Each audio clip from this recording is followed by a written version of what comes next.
Tonight, we are here. The Society for Esoteric and Entheogenic Knowledge, or S.E.E.K, has the privilege of hosting a figure whose life has moved along the fault lines where activism, altered states, and public policy intersect. Dana Beal is widely recognized as a longtime cannabis law reform advocate and as a co-founder of the movement that helped establish what would become the Global Marijuana March. For decades, he has worked at the frontier where questions of consciousness meet questions of civil liberty, arguing that the criminalization of plants and molecules reveals as much about political power as it does about pharmacology. His efforts have spanned public demonstrations, legal challenges, harm reduction work, and sustained engagement with scientific discourse around psychedelics and entheogens.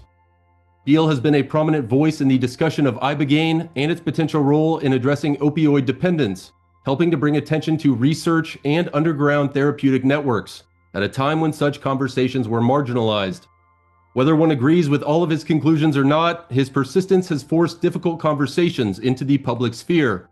In the broader historical arc of human culture, debates about sacred plants and state authority are not new.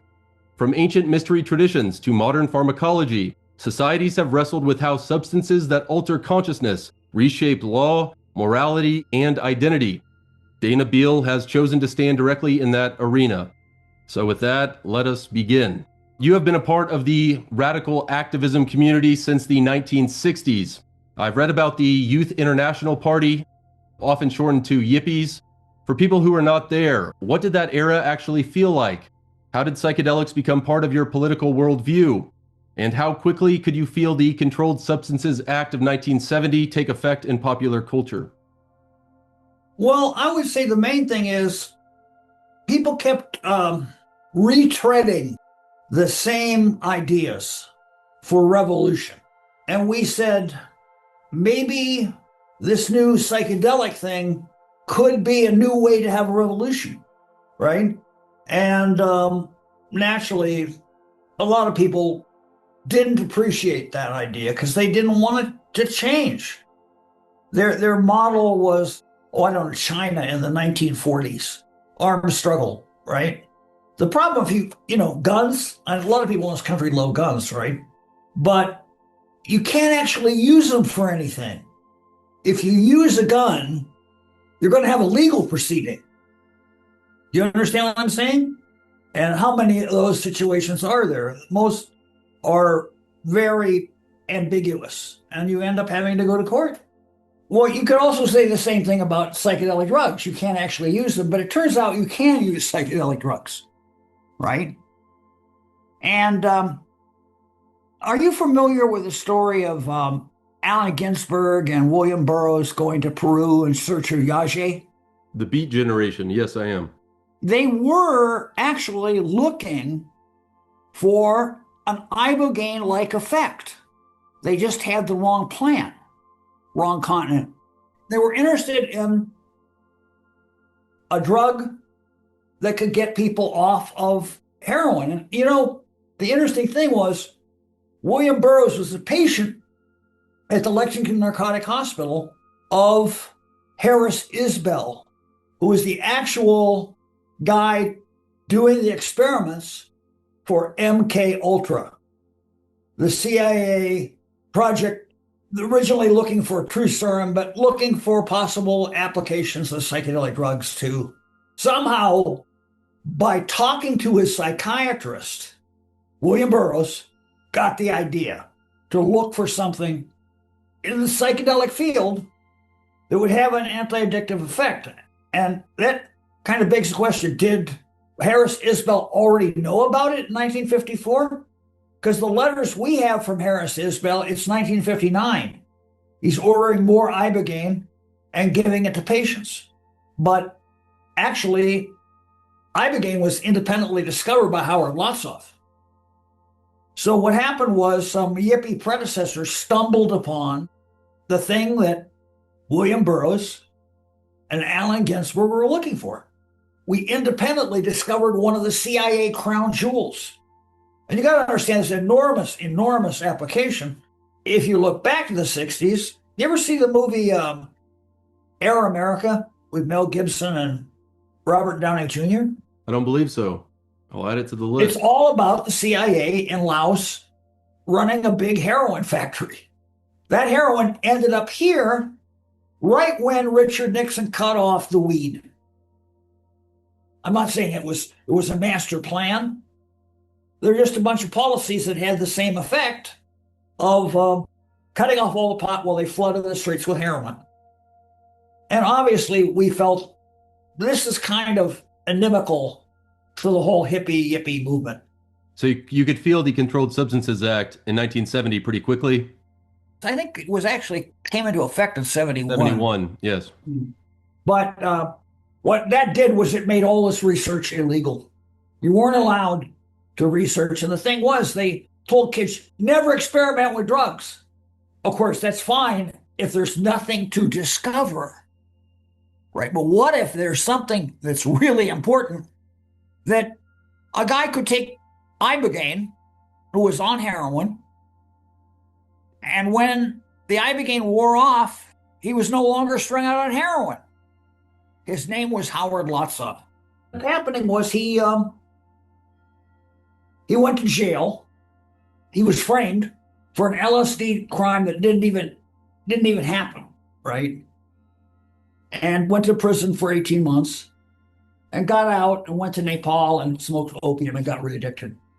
But he did not meet me because my year was 1967. I didn't get to meet him until 1973. And everything was kind of over. I'd already confronted McGovern at the Doral Hotel about the CIA heroin. I didn't argue it very well, but I did confront him. A lot of people hated me because they thought I'm injecting drugs into a really nice, clean argument about Vietnam. You know, when I met him, I was introduced by Ed Rosenthal from the Grow Tips guy. You know, Grow Tips, Ed Rosenthal? He had his friend Marcel introduce me to Howard. He said, both of them are interested in psychedelic drugs. They should meet each other. They're not just interested in weed. And the thing is, Howard didn't tell people about Ibogaine. You'd think that after a little while of knowing him for a month or something, he would let it drop. He didn't tell me until Richard Nixon resigned. And he said, Ibogaine is the one thing you can take that gets rid of withdrawal, gets rid of the addiction, and it doesn't come back. I'm traveling right now with somebody on methadone. You know, if he takes methadone, the withdrawal goes away, but it comes back. And everybody said, this is like magic, you know. You know what Al Sharpton said to me in 1986? What'd he say? You're talking science fiction. Well, I'm going to come back to Howard in just a sec, but for people who don't know, Ibogaine is a naturally occurring psychoactive alkaloid extracted from the root bark of a Central African shrub called Tubernanthe iboga. In Gabon and surrounding regions, it is used within the Bwiti spiritual tradition. In that setting, it functions as a sacrament during initiation ceremonies that may last several days and involve music, chanting, fasting, and intense visionary experience. Ethical concerns include cultural appropriation, where sacred traditions are extracted without reciprocity, commercialization, where high fees are charged without community accountability, and loss of traditional knowledge in the face of global demand. Responsible engagement, therefore, involves acknowledging indigenous origins, supporting sustainable harvesting practices, and avoiding exaggerated marketing claims. So with that, what first drew you to Ibogaine? And what can you comment about the risks of taking this entheogen out of its ritual context? Well, I don't know. I'm manufacturing it right now. We don't make it from Tabernanthe. We make it from Voacanja, which is another plant. And you can kind of cleave off a couple corners of the Voacanja molecule and you got Ibogaine. And that way we don't have to horn in on anybody's sacrament. But do you think that there's any risk taking it out of this ceremonial context without the structured initiation One rites? of the things we found is, you know, they're doing this whole thing with the initiation, and they're taking a heroic dose of Ibogaine. For a lot of clinical purposes, it's only necessary to microdose. For Parkinson's, you know, I was in prison, and I was reading a book, and it said, you know, they're having a lot of problems getting these nerve growth factors to the place in the brain where they need to be. And I said, I know a way to get the nerve growth factors in. The question is, how much? Ken Alper said, it could be very little. So Bob Sisko, who was Howard Lotsoff's boon companion and successor, came out with an energy pill, Ibo Plus, which is only 4 milligrams. So we gave Dean Kornstrom, who was Lee Kornstrom's brother. Lee Kornstrom was on the bus with Ken Kesey. We found him through Paul Krasner, right? It was a real yippie. This is Paul Krasner's last psychedelic act, the guy who took acid at the conspiracy trial and testified high on LSD. His last act was to help discover the cure for Parkinson's disease, which I think is really noble. After 28 days of doing this pill twice a day, doing slightly less than 1/4 of a gram of Ibogaine altogether, he could button his shirt again. He could use a knife and a fork. He could write with a pen. All stuff you can't do when you're too far gone on Parkinson's. And I was just talking to somebody a couple days ago. He says, you can even get rid of the tremor. We didn't think you'd get rid of the tremor. If you give enough Ibogaine, you can get rid of the tremor. But we're actually looking to make a microdose and sell it on the internet out of the Czech Republic, where it's legal. And I'd love to be able to get it to people in Idaho, for instance. The only problem is Idaho is intent on putting me in prison. So I'm not going to be able to do much for anybody as long as I'm in prison. Yeah, you mentioned before we started recording that you're about to head back. Do you have any thoughts that you want to share regarding the day that's coming? No, I'm saying, I wish I could give something back to society here. I really have something to offer. But part of the attitude of the anti-marijuana people is that the marijuana people they're bad people. When you turn a group of people into objects of hate, you can't accept anything positive from them. And everybody has something positive to offer. These things get stigmatized and the downsides get magnified. The interesting thing that I was, when I wrote my book, I was interested in the religious aspect of Ibogaine because they said, this is a new religion. And they have something that works and people are going to get more and more into it. It's going to get out there. It's going to spread around. What will be the religious impact of Ibogaine?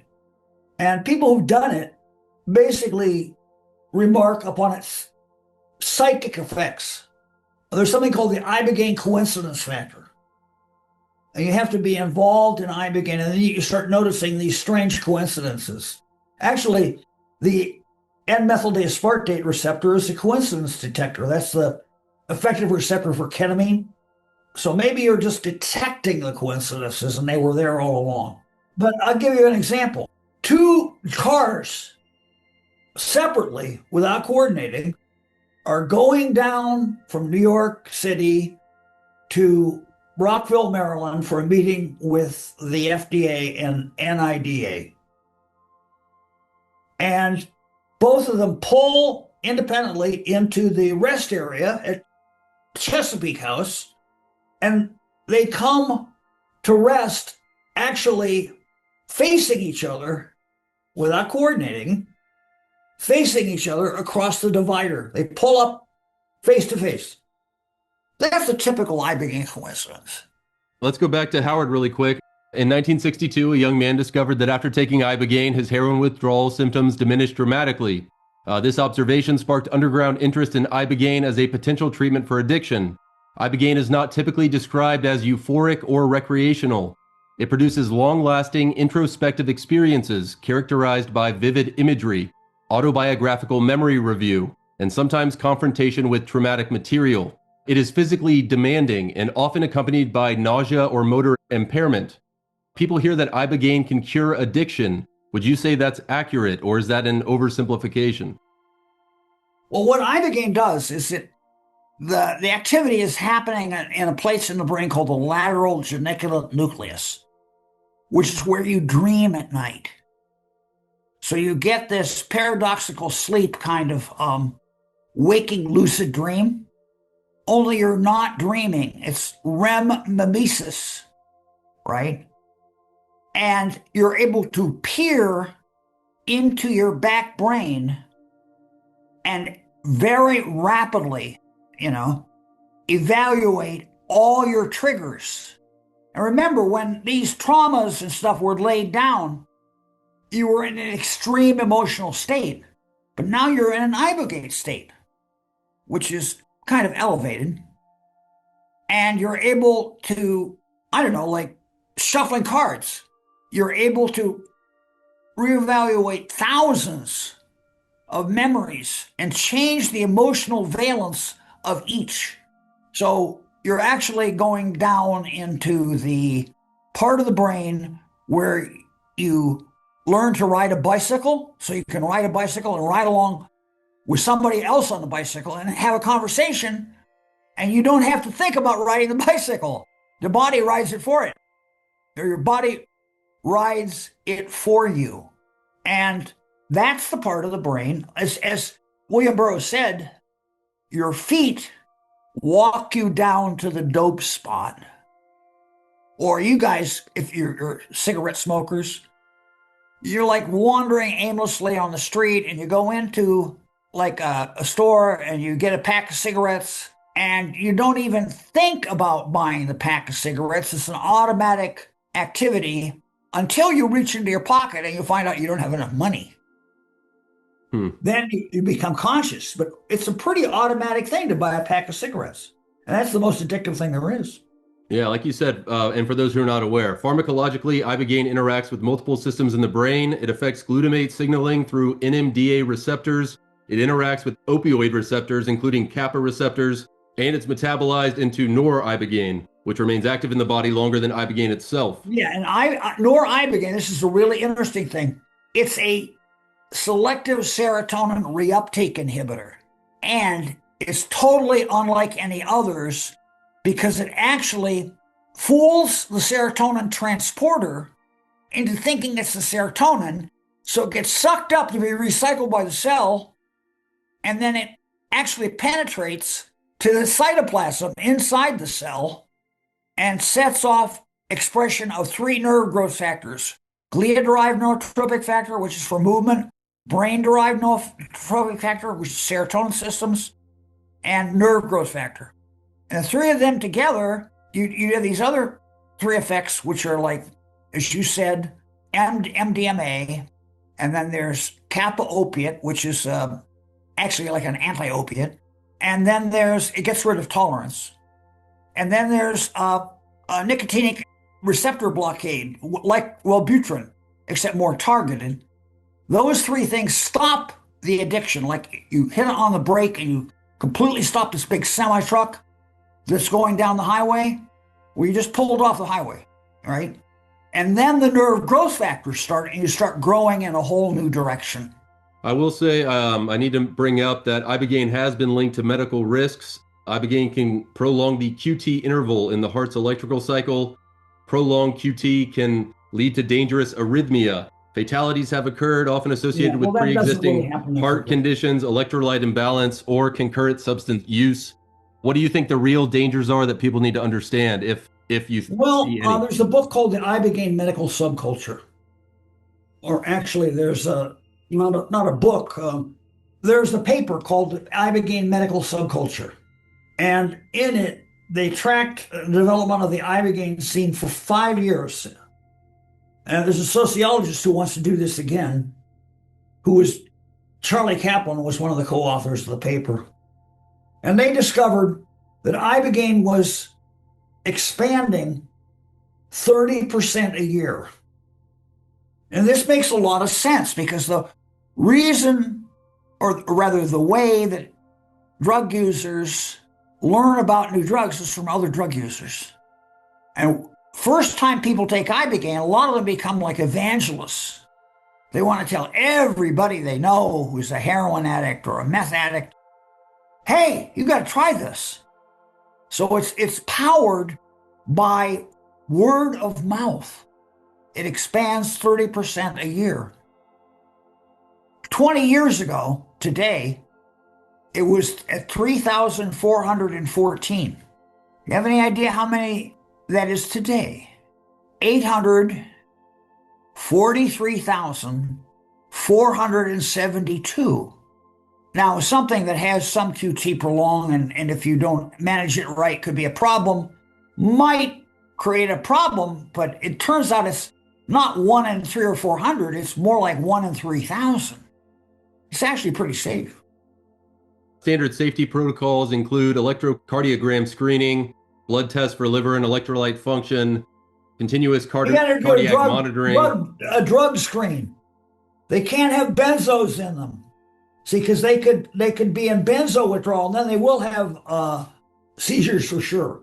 I think that's good to share with others. Maintain them on benzos, which is really tricky. So, in your opinion, the risks are far smaller than the benefits. But you know how many methadone clients take Xanax? Many, because they can't get high anymore. Xanax is the only way they can actually experience something like a high. But see, I was concerned about, this is the end of my book. If you read the book, and you're familiar with the references in John and Matthew to some vinegar, a container of vinegar that's brought to the site, and they hold a sponge up to his lips and he sucks on it, and then he gives up the ghost. Remember that? That was vinegar and gall, which fulfills one of the Proverbs, or excuse me, one of the Psalms. I think it might be Psalm 69. Anyway, I don't know. Jesus figured out what he had to do, but it was all in fulfillment of prophecy. He gave me vinegar for my wine and gall for my meat. And then, of course, this is the same chalice that originally contained the wine at the Last Supper, and the chalice is brought containing the vinegar and gall, and then the chalice is used to catch the blood from the spear. Interesting. I just watched The Fisher King with Robin Williams, which goes into the Holy Grail myth. Because Ibogaine has psychic effects, because of the Ibogaine coincidence factor, it has effects in the real world, not just on the quantum level. In Parsifal, the leader of the Grail Knights has a wound that will not heal, similar to the veterans who are taking Ibogaine today for traumatic brain injury. They have a brain injury that will not heal. Ibogaine rewires the brain. So that part of the brain that was dark suddenly is all lit up. Not only that, according to Nolan Williams, the brains were 1.5 years younger. I'm taking root bark now for my Parkinson's. I'm going to deteriorate in jail because I can't get my medication. I'm hoping that I won't deteriorate too much in 4 months. And when I get out, I go back to New York City, so I'll be all right. Well, I know they've also found neurogenesis and the connection of new brain tissue, brain networks with psilocybin mushrooms, doing studies through Johns Hopkins. And we use psilocybin as an adjunct after people give up their security blanket of their heroin habit. They have something called the gray day, which is everything seems gray and they don't seem to have any energy or anything. And if they take a mushroom, like a gram of mushrooms, they're just fine. But taking a 2A serotonin agonist after Ibogaine kind of, in some ways, cleans it up and finishes it off. Well, it seems like there's some similarities with DMT is released endogenously in the brain, from my understanding, when one is in deep sleep, REM sleep, and then the huichol with their peyote sacraments and the shipibo canibo with their ayahuasca also reference the psychic realm and the spiritual underbelly that is able to be tapped into in these states. Have you had experiences with those other chemicals? I did acid about 200 times. I did some other psychedelics, DMT, mushrooms, morning glory, but I haven't done everything. But the interesting thing was that LSD got me off cocaine. They put LSD in my cocaine. I innocently snorted it. And after about 45 minutes, I realized, I'm not coming down. I said, I'm going up. And then I said, this is exactly like the time somebody gave me LSD with cocaine in it, except it's cocaine with LSD in it. And then I got a consciousness of what it was doing to my brain because the numbness went away. And it was like tens of thousands of tiny slivers of glass sawing on my nerves. And I got a splitting headache. And anytime I tried to do coke after that, which was only 2 more times, I got the same splitting headache. So I never did coke again. Worked just fine. I never had to do Ibogaine for that. What was your first psychedelic experience? Or how did you first I get did into LSD and mescaline together. We were making mescaline, getting it from peyote. It's good stuff. I left mescaline on a list of stuff I did. Other than Ibogaine, what would you rank as the most important psychedelic for the future of humanity? There was that ALD-52 that precipitated the discussion with Howard, what was the most far-out drug you ever did. ALD-52 was made by a guy named Nicholas Sands, who made the Orange Sunshine. He was out of Brooklyn. And it was like a more, you know what noise to signal ratio is? With ALD-52, you have 50 times as much signal to the same amount of hallucinogenic noise, Paisley's, colors and stuff. So it's much more psychic. We were under the influence of a Jesus freak who had somehow embedded himself in our trip. And we went back to the site and the experience of the crucifixion. We were standing at the foot of the cross. That's a pretty far out psychedelic drug. It's interesting to see how the evolution of psychedelics has developed in our modern culture, from Aldous Huxley and his revelations with mescaline, The Doors of Perception and Heaven and Hell, R. Gordon Wasson with Maria Sabina and psilocybin, and then Albert Hoffman with his discovery of LSD. But there's also just so many that, like you were talking about, that the modern contemporary seeker is not aware of even existing. Let me pivot real quick. Your activism has included public distribution of cannabis and symbolic defiance of prohibition laws. Civil disobedience historically involves intentionally violating a law to challenge its moral legitimacy. Such actions often carry legal consequences, as you're aware. Critics argue that provocative activism can alienate moderate supporters or reinforce stereotypes about irresponsibility, while supporters argue that without visible protest, unjust laws rarely change. Cannabis legalization has advanced dramatically at the state level, though federal law still classifies it as Schedule 1. Ibogaine remains Schedule 1 federally and has not followed the same reform marijuana has now been reclassified as Schedule 3. Well, yes, in the we're trying to get them to do the same thing with Ibogaine through Dan Crenshaw and AOC. So it's possible it could change. All I know is I have Ibogaine, but it's in Africa. I need a license from the city of New York, which will be honored by the DEA, because we were supposed to get the Malcolm X weed license, me and Dhoruba bin Wahad from the Black Panthers. You know, Malcolm X dealt weed, right? Big Red. Did you see the movie by, what was his name? Spike Lee? About Malcolm X? We're owed that license. Dhoruba bin Wahad is the successor of Malcolm X. And right now, he's poor, broke, living in Ghana, but he has a connection to our Ibogaine lab. And when we get the Ibogaine license, the successor of Malcolm X will get money. Have you had interactions with the DEA, or has it always been state level? Well, no, I have. They don't like me very much, but it's hard for them to come after me because of the Ibogaine thing. And I had a little problem with the Financial Crimes Unit of the Homeland Security. I sent $400 on Western Union to Dhoruba bin Wahad because he had cancer.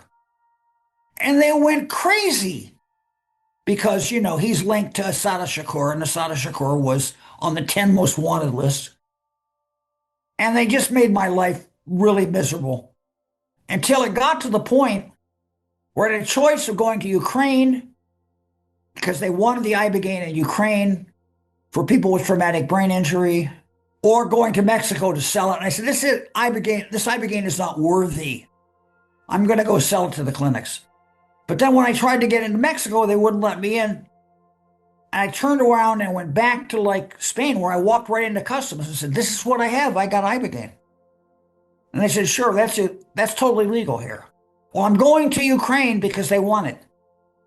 And I hopped on a jet to Bucharest, and then I got a bus to Kiev. And I delivered the Ibogaine to Lieutenant Oleksiy Shkirtak. And he had a great story, right, from the beginning of the war, right? They had 3 different soldiers, and they gave each one of them something different to see what it would do. One soldier, he gave MDMA. He didn't want to fight. Another soldier, they gave psilocybin, and he was interested in nothing but peace and love. But the guy who chewed the iboga out there on the battlefield, and he's, they use it for hunting in Gabon. They use it for hunting because you can be very still. There's no tremor until the game, the bushmeat, forgets you're there, right? They think you're part of the trees or something. And so this guy was chewing on the root bark, and all of a sudden he got a brainwave that said, "Jump." And he jumped. And this Russian shell hit right where he was before. Remember, I told you about the coincidence factor. And then he got another brainwave that said, "Jump again," because the Russian gunner was ranging. They'll actually try to kill one guy with a shell, And he jumped again, and the shell hit right where he'd been standing. So they were very interested if they could harness this effect, because the way you win a war is you keep your troops alive. And they needed something because people got bad. They got it's not like shell shock. It's more like a fatigue you get from being around explosions a lot, not being directly getting a concussion, but it just gets on your nerves. And we were going to try to give microdoses to them. And I set out to make army-sized amounts of Ibogaine. I thought, this is great. I've never heard of a defense contractor who didn't make a ton of money, right? So we're going to put Ibogaine in chocolate. Remember, the Nazis put meth in chocolate. We're going to, instead of something that tears people down, something that kind of builds up their nervous system, regenerates the nervous system instead. Something that will enable them to jump out of the way of shells. So naturally, what happened was I got busted because the transmission dropped out of the car, and the cops came before the tow did, and they discovered the weed. And the story got out in the Intercept, not just the part about the traumatic brain injury, but the part about putting it in chocolate. So the Russians freaked out and said, "This is an unfair use of drugs," because you got to understand, before the war, there was an Ibogaine hospital in Kiev. People would fly in from Western Europe. They didn't have to fly to Spain or Mexico. They didn't have to fly to Mexico. They could just go to Kiev. So anyway, it was totally legal there, and it never occurred to me that under this pressure from Russian media, the Ukrainians would make it a Schedule I drug. Just didn't occur to me, but they did. Have you experienced Iboga in Gabon with the Bwiti? No. No. I took it on the floor of number 9 Bleecker Street because I had a lung infection with mold. And it's really good anti-mold, it's antifungal, anti-parasite, antibiotic, antiviral, and anti-tumor. So I've always been more interested in the medical application of it. You don't have to do enough to trip to get some very, very effective medical applications. In Gabon, they trip only once in their lifetime, but they chew a little iboga all the time. About half the people. I'm still thinking about just the difference between the ceremony initiations that happen in context versus if people are able to get access to this without any kind of understanding of any kind of educational container, what the differences there might be. Do you think that there's a need for some kind of external cage, so to speak, to allow people to have a responsible experience? It's the cultural context that they give you. But yeah, you could take Ibogaine in the United States and not even be ready ready for this and ended up talking to your dead grandfather. Back to that psychic underbelly. Well, just in regards to the coming jail stay, I have to ask, looking back at your life, do you see all the arrests that have happened as necessary acts of civil disobedience? Or does any part of you think that there's any kind of regret? If I could have avoided them, it would have been a good thing.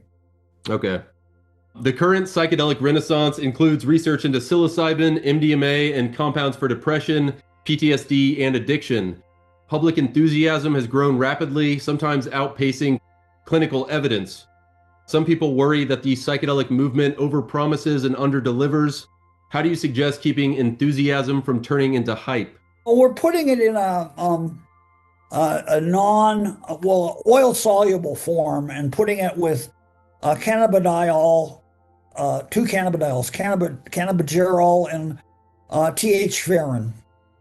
And the three things together with 8 milligrams of Ibogaine is going to be a Parkinson's med. And that's what I'm trying to do right now. I'm trying to treat people with Parkinson's. Are there any other categories outside of Parkinson's that you believe people should have access to this sacrament for? Well, I think people should have access to it, period. But I can't do everything. We had an idea of starting a chain of clinics. Other people have moved ahead and are starting clinics. They're charging a lot of money.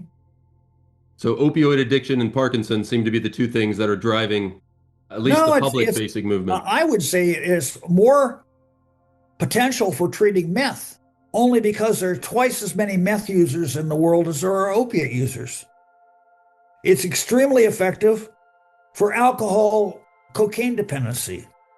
Did you know that cocaine with alcohol turns into coca-ethylene, which is a separate chemical that's extremely toxic to your liver?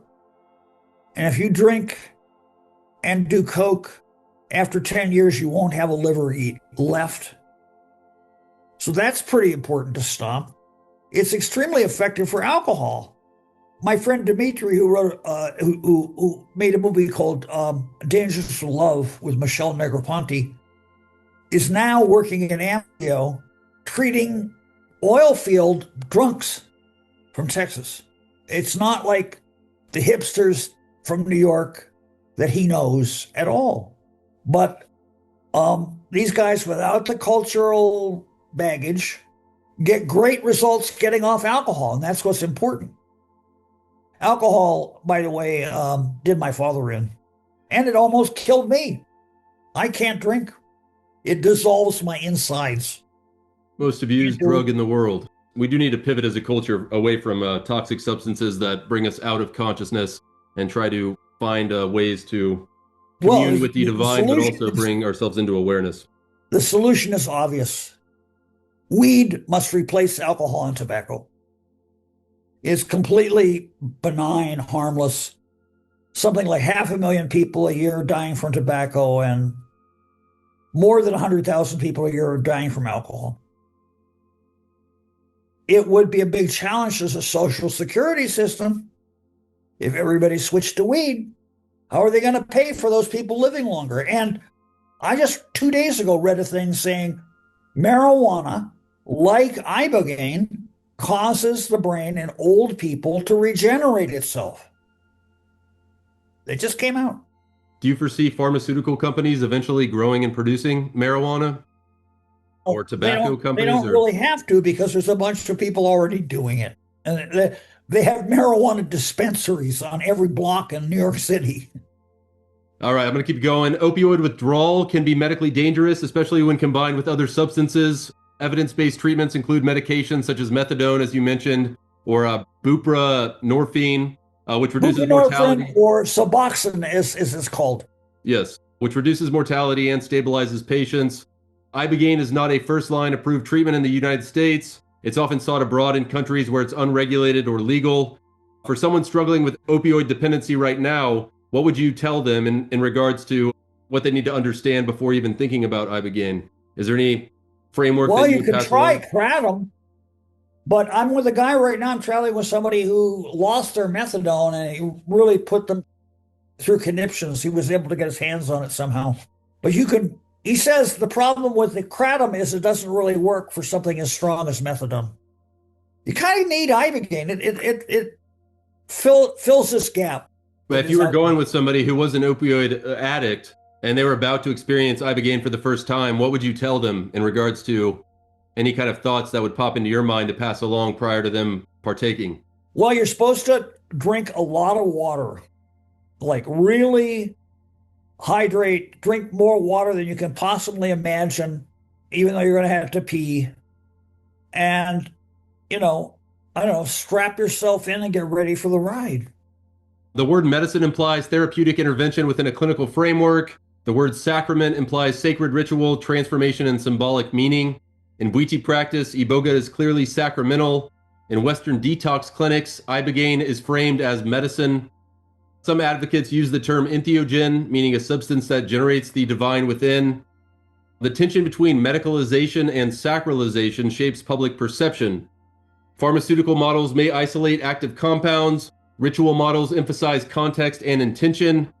Ethical debate centers on whether reducing Ibogaine to a molecule strips it of its essential meaning, or whether medical standardization protects safety. In reference to peyote, a Huichol shaman, when asked by a reporter if peyote is a drug, once said aspirin is a drug, peyote is sacred. When you speak about Ibogaine or about marijuana, do you see them as more of a medicine, a sacrament, or something in between? Well, you remember we were talking about the vinegar and gall. Yes. My joke was the holy grail of the beats, which was to find a cure for heroin in the psychedelic world, turned out to be the holy grail. The only thing that would actually do what you would have to do to keep somebody alive for 3 hours, nailed up on the cross, until they were taken down at sunset because of Jewish religious law, would be this drug that's really good for ischemia, which is what actually kills people when they're on the cross, right?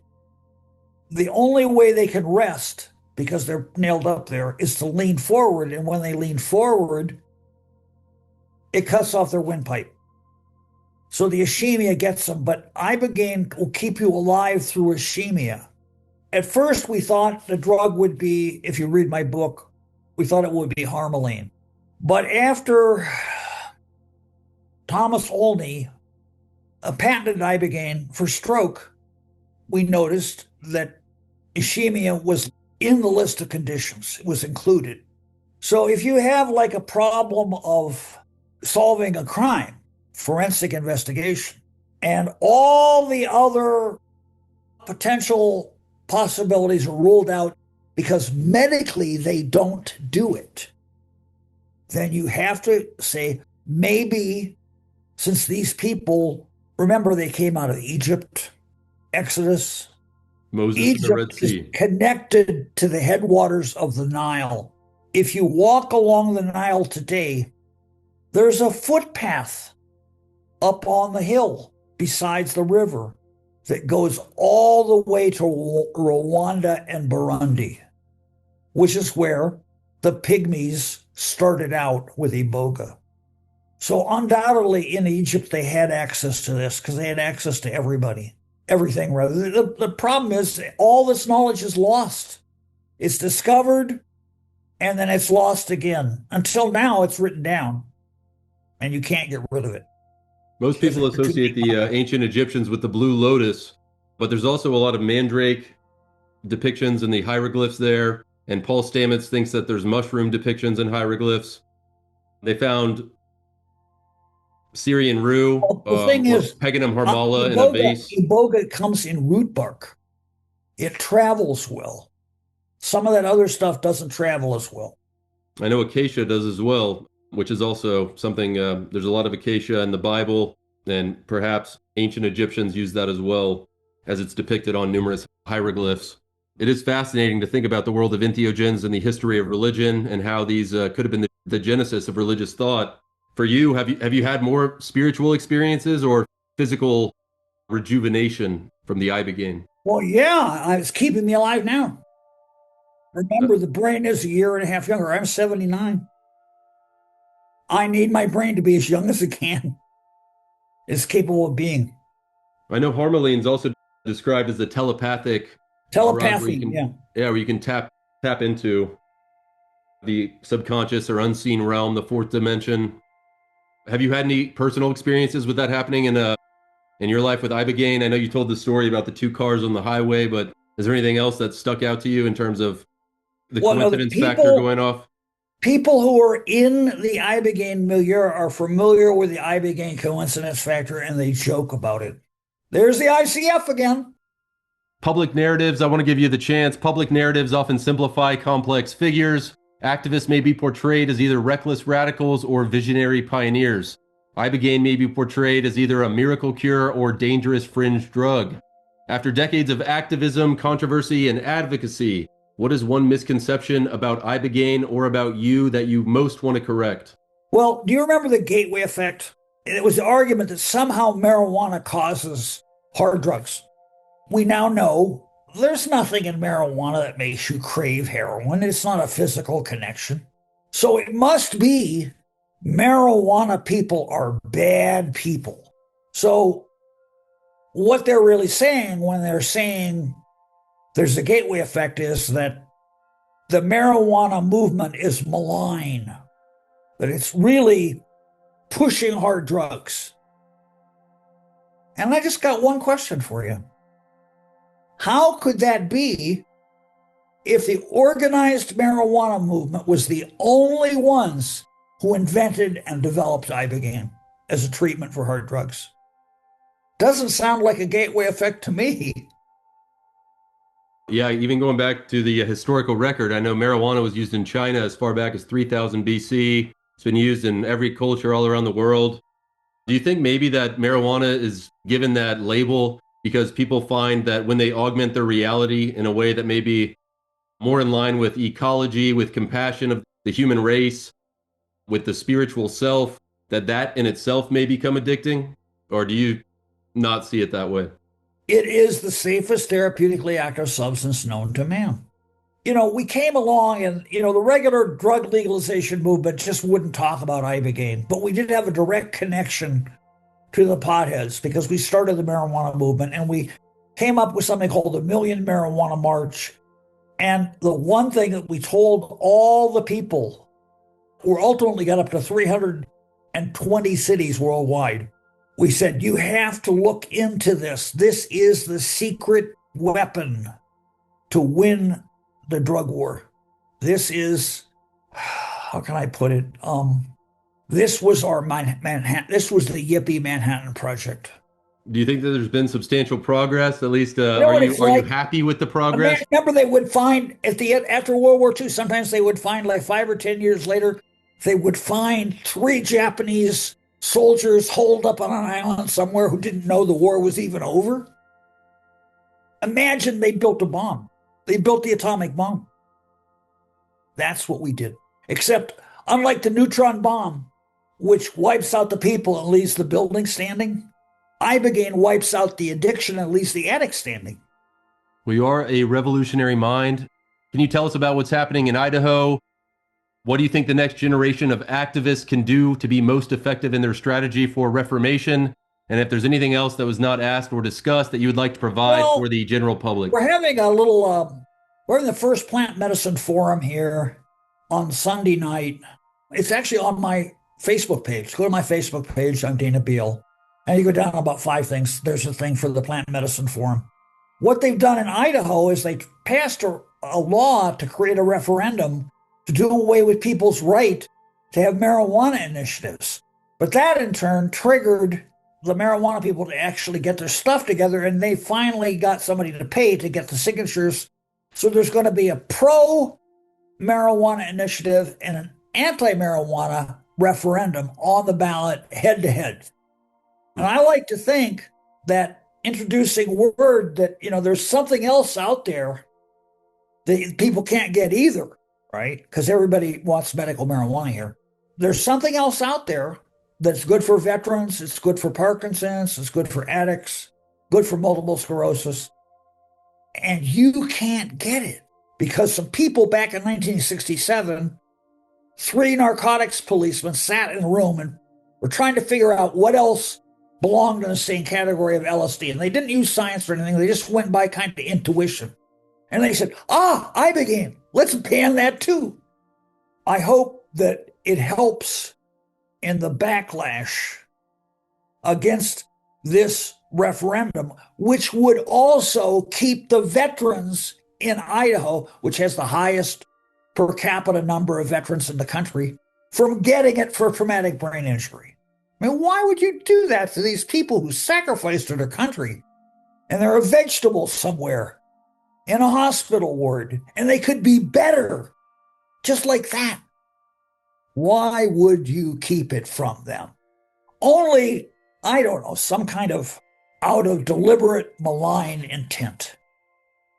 Well, to send us off, what advice do you have for the next generation of rebels or revolutionaries who are entheogenically minded and would like to see this development of the cultural cause? What advice would you give to them? If you hear about something like Ibogaine, go and get it right away and check it out. We could have given it to Jimmy Carter, and we didn't. What a mistake. I was standing with the drug czar and Hugh Hefner's daughter, and I could have told him about Ibogaine, but I didn't know enough about it to really believe in it. It could have been developed in the 70s. So your advice would be to speak your mind and provide education to people that can create change. My advice is jump on it. If you hear about something like this, get it.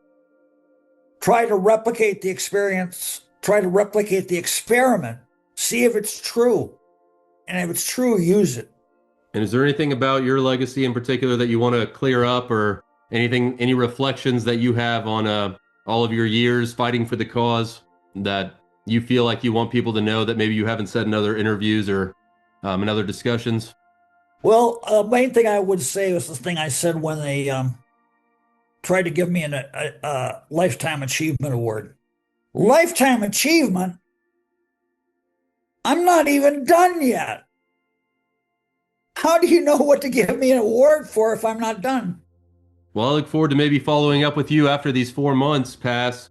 I know you're going to be all the wiser, and you'll be able to provide some more insight, I'm sure. But I do look forward to another conversation. Maybe we can continue this another time. Okay.